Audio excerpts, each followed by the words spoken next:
Hi, നമ്മളിപ്പോൾ തിരിച്ച് ബാംഗ്ലൂർക്ക് പോകാനുള്ള ഇരിപ്പാണ് ഇരിക്കുന്നത്. നമുക്ക് കമ്പത്തുനിന്നായിരുന്നു ബസ്. അതുകൊണ്ട് നമ്മൾ കമ്പത്തുനിന്ന് കയറി. ഒരു 9 മണിയൊക്കെ ആയപ്പോൾ ബസ് വന്നു. ഞാൻ ഒറ്റ ചാടി ബസ്സിൽ കയറി. എനിക്ക് തന്നെ പോകാനായിട്ട് ഭയങ്കര ധൈര്യക്കൂടുതലുള്ളത് കൊണ്ടും സ്വന്തമായിട്ട് പഞ്ചായത്ത് വിട്ട് പോലും വെളിയിൽ പോയിട്ടില്ലാത്തത് കൊണ്ടും അച്ചാച്ചൻ നമ്മളെ കൊണ്ടുവിടാൻ വരുന്നുണ്ടായിരുന്നു. അങ്ങനെ കുറേ നേരത്തിൽ 9 മണിക്കൂർ ഇനി ബസ്സിനകത്തിരുന്നാലാണ് നമ്മൾ ബാംഗ്ലൂർ ചെല്ലുന്നത്. അങ്ങനെ അച്ചാച്ച കയറിയപ്പോൾ തൊട്ട് ഹെഡ്സെറ്റൊക്കെ വെച്ച് യൂട്യൂബിൽ അതും ഇതുമൊക്കെ കണ്ടുകൊണ്ടിരുന്നു. ഞാൻ മുറ്റത്തോട്ട് വായി നോക്കി.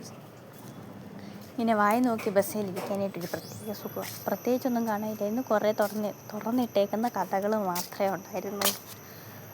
പിന്നെ തേനിയിൽ അവിടെ ഇടയ്ക്കൊക്കെ നിർത്തി എന്തോ വണ്ടിയിൽ ലോഡൊക്കെ കയറ്റാനുണ്ടായിരുന്നു. അത് കഴിഞ്ഞപ്പോൾ ഒരു 10-12 മണിയൊക്കെ ആയപ്പോഴത്തേന് ഇടയ്ക്കൊരു സ്റ്റോപ്പിൽ നിർത്തിയിട്ട് ചായയൊക്കെ കുടിക്കേണ്ടവർക്ക് പോയി കുടിക്കാം എന്ന് പറഞ്ഞു. അങ്ങനെ റൂമിൽ വന്നു കഴിഞ്ഞ് ഒരു കുളിയൊക്കെ കഴിഞ്ഞ് പഠിക്കായിരുന്നു. കാരണം നമുക്ക് നാളെ എക്സാമുണ്ട്. അതിന് വേണ്ടിയിട്ടാണ് നാട്ടിൽ നിന്ന് വന്നത്.